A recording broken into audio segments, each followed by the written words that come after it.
فرش التراب يضمني وهو غطاء. اور سب سے اہم متفق علیہ روایت. متفق علیہ کیا؟ وہ تو حضرت عمر سے بھی مروی ہے، ابن عمر سے بھی مروی ہے، ابن عباس سے بھی مروی ہے، ابو ہریرہ سے بھی مروی ہے، عبداللہ ابن مسعود سے بھی مروی ہے رضی اللہ تعالیٰ عنہم اجمعین. اور یہ وہ حدیث ہے جسے کہا جاتا حدیث جبرائیل، جسے ام السنہ بھی کہا گیا. اس میں جو آخری سوال کیا حضرت جبرائیل نے حضور سے، چوتھا، پہلا یہ تھا کہ اسلام کیا ہے مجھے بتائیے، ایمان کیا ہے، اس کی حقیقت کیا ہے یہ مجھے بتائیے، تیسرا احسان کیا ہے یہ بتائیے، چوتھا یہ قیامت کے بارے میں بتائیے کب ہوگی. حضور نے فرمایا کہ اس کے بارے میں جس سے سوال کیا جا رہا ہے وہ اس سے زیادہ نہیں جانتا جو کہ سوال کر رہا ہے.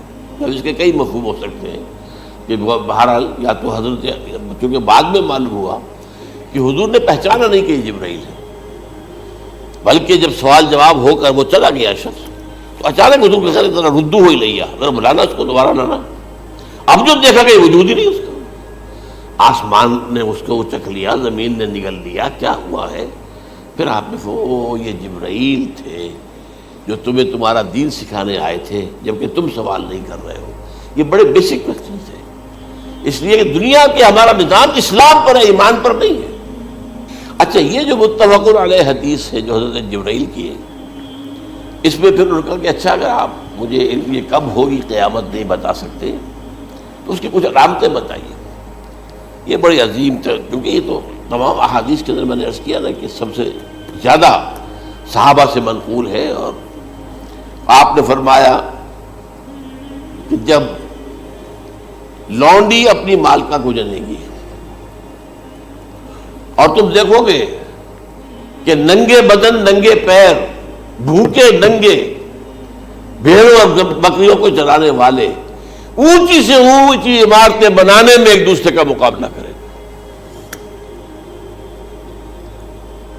اذا تلد الامۃ ربتہا، کیا بات ہے؟ یہ خاص الفاظ کیوں کہے گئے؟ اولاد والدین کے سامنے دب کر رہتی تھی، کبھی سینہ تاڑ کر بات نہیں کرتے تھے. ٹھیک ہے، کوئی بات آپ مان نہیں سکتے، ابا جان یہ بات تو میں نہیں کر سکتا. یا فرض کیجئے کہ وہ آپ کو کسی نیکی سے روک رہے ہیں، کہ دینی کام سے روک رہے ہیں، ابا جان یہ تو میں نہیں کروں گا، یہ تو دین کا فرض ہے.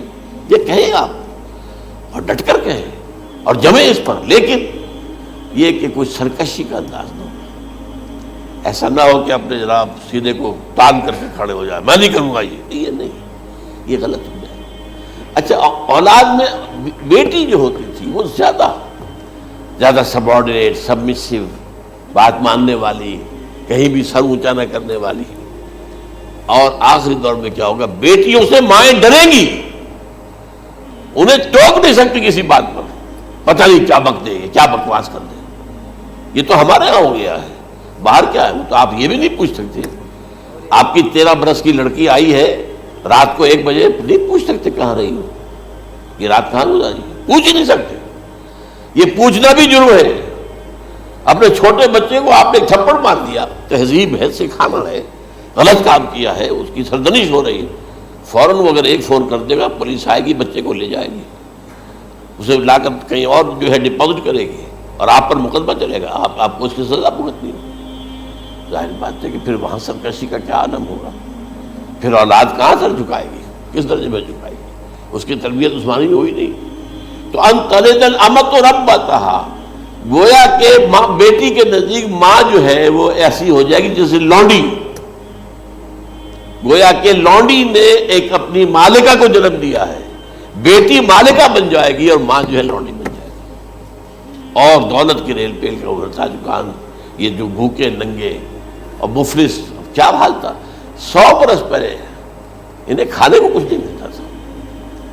یہ مشرقی ساحل پر تھے، یہ سوائے یہ کہ مچھلیاں پکڑ لی، اللہ خیر اللہ وہ کھا لی، یا کہیں ان کو بیچ دیا، کوئی بنڈی لگ گئی، بنڈی لگ جاتی تھی وہاں. اور کیا تھا؟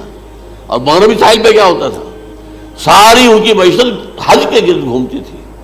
حاجی آئے ہیں، خریداریاں کر رہے ہیں، اور آپ کو معلوم ہے پوری دنیا سے مال پہلے بھی پہنچتا تھا وہاں. آپ کو جو ہے ہر ملک کے ہر کونے کا پھل وہاں مل جائے گا آج بھی. اور وہاں پر یہ ہے کہ سب سے بڑی بدبوؤں کے لیے سب سے بڑی بات کیا تھی؟ قربانی کا گوشت. اسے وہ سکھاتے تھے، سخت چمڑے کر کے کھاتے تھے. یہ ان کا حل تھا. آج جا کر دیکھیے نئے شہر بن رہے ہیں، امریکنز کو کانٹریکٹ دیے جا رہے ہیں، بالکل ماڈرن شہر بنا دو. ایک ایبسولوٹلی ماڈرن شہر جو ہے وہ جو مشرقی ساحل کے اوپر جو پہلے سے آرام کو سٹی ہے، امریکن سٹی ہو، اس کے اندر کوئی سعودی بھی داخل نہیں ہو سکتا سوائے جس کے پاس اس سٹی کی طرف سے لائسنس نہ ہو. اور اس کی چار دیواری کے اندر، چار دیواری کیا فصیل کے اندر کہی ہے، جو چاہو کرو، کوئی تم پر پابندی نہیں. ننگے نہاؤ، تالاب ہے نہا رہے، ننگی عورتیں ننگی مردیں نہا رہے، کوئی پوچھنے والا. اب اسی قسم کا ایک سٹی آباد ہونا جا رہا ہے مغربی ساحل پر، جدہ اور ینبوع کے درمیان. اور اس میں اصل میں جتنی بھی دولت ہے جو پیٹرول کی ہے وہ وہیں پر رکھ لی جاتی ہے امریکہ کے اندر، تاکہ امریکہ جو ہے ایسے ایسے پروجیکٹ بنا کر جب تمہیں دے گا تو اس میں سے پیسے لے گا، وہ نہیں ملتی ان کو واپس. بہرحال یہ تو میں نے ایک جگہ آپ سے ذکر بھی کیا تھا، دی کنفیشنز آف این اکنامک ہٹ مین. وہ کنفیشنز کی بات جو ہے اگر آپ میں سے کسی کو دلچسپی ہو تو اسے پڑھیں کہ کس طریقے سے 1973 کے آئل امبارگو کے بعد جو شاہ فیصل شہید کے زمانے میں ہوا تھا، پھر جس طریقے سے امریکہ نے ان تمام ممالک کو جکڑ لیا ہے، اس کا پورا جو پروسیس کیا تھا وہ سامنے آتا ہے. پر اس کے بعد آتا ہے علامات کبریٰ کا ذکر، بڑی علامتیں جو کہ بالکل خرق عادت کے انداز میں ہوگی، ان کا معاملہ جو ہے وہ آپ کے ناپ تول میں نہیں آ سکتا. آپ کی کیمسٹری فزکس ان کا جو ہے وہ نہیں کر سکتی ادراک ہوگا یہ قیامت کی. ان میں نمبر ایک کیا ہے؟ ایک بہت بڑا دھواں آئے گا، پوری دنیا کو لپیٹے گا. نمبر دو، دجال کا ظہور ہوگا جو اپنی خدائی کا دعویٰ لے کر آئے گا اور بنوائے گا. اس کے ہاتھ میں ہو جائیں گے، قبضے میں ہو جائیں گے سارے ذرائع پیداوار کے. اس کی طرف بھی پہلا قدم اٹھ چکا ہو، ٹرپس کے نام سے معاہدہ ہو چکا ہے. کوئی ملک اپنا بیج پیدا نہیں کر سکتا. یہ بیج ہم نے ڈیولپ کیے ہیں. ان کے ڈیولپمنٹ سے پہلے تم ایک ایکڑ سے کتنی گندم لیتے تھے، آج کتنی لے رہے ہو؟ کس بنا پر؟ جینیٹکس کا جو کام ہم نے کیا ہے اس کی بنا پر ہو رہا. ہاں تو ہمارا حق ہے، اس کی رائلٹی ہمارے پاس آنی چاہیے. لہذا صرف ان اداروں سے، ملٹی نیشنل سے خریدا جائے گا بیج، اور بیج بھی وہ دیں گے وہ کہ جس سے جو فصل اگے گی وہ بیج نہیں لا سکتے، وہ بیج کا کام نہیں کر سکتے. جیسے آپ کو معلوم ہے کہ آپ کے ہاں جو گوشت کھایا جاتا ہے مرغے کا، تو مرغا وہ جو ہے اس میں مرغا ہو یا مرغی ہو، اس کے اندر کوئی وہ کیفیت ہی نہیں ہے. ان کے انڈے جو ہے ان سے آپ بچے حاصل نہیں کر سکتے. ہے تو انڈا، دیکھنے کو تو انڈا ہے، لیکن وہ بنڈا جو ہے اس سے بچہ تو نہیں حاصل کر سکتے. ایسے ہی وہ گندم کا بیج لیں گے، نظر آئے گی گندم، لیکن اس کے اندر وہ صلاحیت نہیں ہے کہ اس سے جو فصل اگے گی اس کا نتیجہ جو ہے وہ بھی آپ لے سکتے. یہ ہونا ہے، اللہ جانے. قدم اٹھ رہے ہیں ادھر. پھر یہ ہے کہ دابۃ الارض، زمین سے ایک حیوان نمودار ہوگا، زمین شق ہوگی. ابھی میں کہہ رہا ہوں خرق عادت ہے، یہ چیزیں وہ نہیں ہیں جو ہماری کسی حساب کتاب میں جو باتیں پہلے آئی ہیں وہ تو حساب کتاب میں آ رہی ہیں، ساری سمجھ میں آ رہی ہیں، ساری چیزیں مشاہدہ ان کا ہو رہا ہے. لیکن یہ ہے کہ دابۃ الارض، یہ کہتے ہیں کہ کوہ صفا، اس میں تو نہیں ہے حدیث میں، کوہ صفا پھٹے گا اور اس میں سے ایک حیوان دابہ وہ ظاہر ہوگا. تو اسی لیے فرمایا ہے وَإِذَا وَقَعَ الْقَوْلُ عَلَيْهِمْ أَخْرَجْنَا لَهُمْ دَابَّةً مِّنَ الْأَرْضِ تُكَلِّمُهُمْ. تو ہم اندر سے پیٹ کے چیر کر زمین کے پیٹ کو ایک حیوان کو برآمد کریں گے جو انسانوں سے بات کرے گا، گفتگو کرے گا. نمبر 4، طلوع الشمس من المغرب، یہ بھی خرق عادت. سورج تو طلوع ہوتا ہے مشرق سے، غروب ہوتا ہے مغرب میں، لیکن اس وقت معاملہ الٹا ہو جائے. یعنی جو کائنات کے اندر جو گڑبڑ ہوگی کچھ سمجھ میں بات آتی ہے کہ یہ معاملہ جو ہے یہ تو اس پورے سولر سسٹم کو اگر بدل دیتے ہیں تو مشرق مغرب ہو جانا، مغرب مشرق ہو جانا، یہ سمجھ میں آنے والی بات ہے. اس کے بعد ہے عیسیٰ ابن مریم کا نزول، جس کے بارے میں آج میں نے گفتگو کی ہے تفصیل سے. یہ نزول ہونا ہے، یہ علامات قیامت میں سے حضور نے بیان فرمایا ہے، اور قرآن مجید کی جو اصطلاحات ہیں اس کے حوالے سے میں نص قطعی جو ہے وہ میں آپ کے سامنے رکھ چکا ہوں. پھر یاجوج ماجوج کا ایک معاملہ ہے، یہ میں ابھی اس وقت زیادہ اس پر بات نہیں کر سکتا۔ حضرت عیسیٰ علیہ السلام کے نزول کے بعد دو کام ہوں گے، یہودیوں کا قلع قمع ختم، تمام یہودی، ایک کام تو یہ ہونا ہے، اور نمبر دو عیسائیت کا ختم ہو جانا۔ عیسائیت کی نفی کر دیں گے، بھائی تم مجھے خدا کا بیٹا بنائے بیٹھے ہو، میں تم خدا کا بیٹا نہیں ہوں، میں تو اس کا بندہ ہوں، رسول ہوں، میں نے تم سے کب کہا تھا کہ مجھے خدا کا بیٹا بناؤ۔ نمبر دو یہ کہ وہ خنزیر کو قتل کر دیں گے، یعنی یہ تم نے خنزیر کب سے کھانا شروع کر دیا؟ میں تو تم کو نکاح اجازت دے کر گیا تھا، یہ تو شریعت موسوی میں حرام تھا، اور میں کہہ کر گیا تھا کہ یہی شریعت تم پر لاگو رہے گی، ہاؤ کم تم نے کیسے یہ؟ آج بھی بہت سے رومن کیتھولکس جو ہے وہ سور نہیں کھاتے، وہ اس میں ہے ان کے اندر کچھ نہ کچھ بات جو ہے جو حضرت عیسیٰ کی تعلیمات کا کچھ اثر ان کے ہاں ہے۔ اس کے بعد یہ ہے کہ یاجوج ماجوج، اصل میں بتا رہا تھا آپ کو کہ جب عیسائیت بھی ختم ہو گئی، یہود ویسے ختم ہو گئے، استیصال ہو گیا، جڑ کٹ گئی، اب عیسائیت گویا کہ اسلام میں ضم ہو گئی، عیسائیت بہتری سے مذہب ختم، یہودی خود ختم، اب یہ طاقت کتنی ہو جائے گی؟ تقریباً 2/3 دنیا آ گئی، تمام اب عیسائی 2 ارب کے قریب ہیں، 1 ارب 90 کروڑ ہو گئے، یا مسلمان بھی 1 کروڑ 50-60 لاکھ ہیں، دونوں کو جوڑ لیجیے کتنے ہو گئے؟ 6 ارب کل آبادی ہے۔ لیکن اس کے بعد آتا ہے یاجوج ماجوج کا خروج۔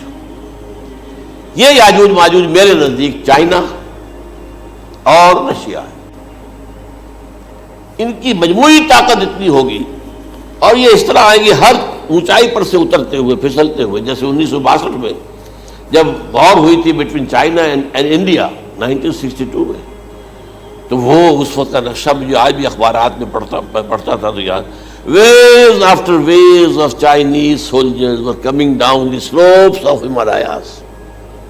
یہ تو وہ ہے نا جن کی تعداد کا کوئی حساب نہیں ہے، اور رشیا اور یہ مل کر جو ہے، میرا اندازہ یہ ہے کہ جب پہلے ملحمۃ العظمیٰ ہوگی وہ عیسائیوں اور مسلمانوں کے درمیان، اس وقت یہ دونوں پاورز نیوٹرل رہے گی، لیکن غالباً یہ بات طے کر لیں گی کہ ویپنز آف ورلڈ جو ہے ماس ڈسٹرکشن، یہ استعمال مت کرنا، اگر یہ ویپنز آف ماس ڈسٹرکشن استعمال کرو گے تو ہم میدان میں آ جائیں گے۔ اس میں وہ جنگ جب ہو چکے گی، پھر حضرت عیسیٰ کو فتح حاصل ہو جائے گی، اور پھر یہ کہ یہودیت ختم ہو جائے گی، عیسائیت بطور مذہب ختم ہو کر اسلام میں ضم ہو جائے گا، پھر وہ 40 برس کا عہد حکومت ہے حضرت عیسیٰ علیہ السلام۔ لیکن جب یہ فتح ہو جائے گی ان پر، اب یاجوج ماجوج آئیں گے، اور اتنی تعداد میں آئیں گے کہ بحیرہ طبریہ جو ہے اس کا سارا پانی پی جائے گا۔ یہ تو اگر آپ کو کبھی اندازہ ہو، یا کوئی آپ جانیں ان لوگوں کو جو ان چینیوں سے واقف ہیں، وہ کہتے ہیں زمین پر ہلتی ہوئی کوئی چیزوں سے وہ چھوڑی چھوڑ کے کھا جائیں گے، جہاں وہ جاتے ہیں ایز اے لیبرر، وہاں کے جو سارے کتے ہیں ختم، ساری بلیاں ختم، ہر شے، وہ جو سانپ کھاتے ہیں، ہر چیز کھاتے ہیں، اور یہ تمام ایسٹرن کنٹریز کے اندر ہوتا ہے، بڑی ڈیلیشس ڈشز ہیں یہ سانپ وغیرہ وغیرہ، اور یہ جس طرح کھا جائے، پانی پیے، ایک قطرہ نہیں رہے گا اس پر۔ تو پھر جو ہے اللہ تعالیٰ اس وقت جو ہے اس میں ایک ایسی بیماری پیدا کرے گا، یہ سب مر جائیں گے، یہ معجزے سے ہوگا، یعنی ان کے اوپر فتح جو ہے وہ عام لڑائی کے ذریعے سے نہیں ہوگی، بلکہ اس کے اوپر فتح جو ہوگی وہ اللہ تعالیٰ سے بوجھ، ایک بیماری پیدا ہوگی، سب مر جائے گا، اور اس کے بعد اللہ تعالیٰ ایسے پرندے بھیجے گا بڑی لمبی لمبی گردنوں والے، وہ ان سب کو کھا جائیں گے، جیسے ہمارے ہاں گدھ ہوتے ہیں، وہ ان کو صاف کر دیں گے۔ ورنہ تو یہ ہے کہ پوری دنیا کے اندر جو بدبو اور جو پیدا ہوتا معاملہ اس سے، تو اس نوع انسانی کی بقا ممکن نہیں تھی۔ ان کے خاتمے کے بعد پھر یہ ہوگا کہ حکومت اسلامی جو ہے پوری دنیا میں حضرت مسیح علیہ السلام کی ہوگی، 45 برس وہ رہیں گے، اسی میں وہ کہلن بھی آ جائے گا، وہ فی المہد و کہلن جو میں نے شروع میں بیان کیا تھا، اسی میں پھر یہ ہے کہ وہ شادی بھی کریں گے، ان کی اولاد بھی ہوگی، اور پھر ان کا انتقال ہوگا تو حضرت حضور صلی اللہ علیہ وسلم کے حجرے میں، وہیں پر جہاں حضور اور ابو بکر اور عمر رضی اللہ تعالیٰ عنہم دفن، وہیں پہ ان کو دفن کیا جائے گا، اور قیامت کے دن حضور فرماتے ہیں کہ میں اور یہ تینوں ساتھ نکلیں گے۔ تو یہ ہے حالات و واقعات۔ هي الحلقات تحفظني بآيات من القرآن هي الحلقات تملأني بحب المصطفى العدنان.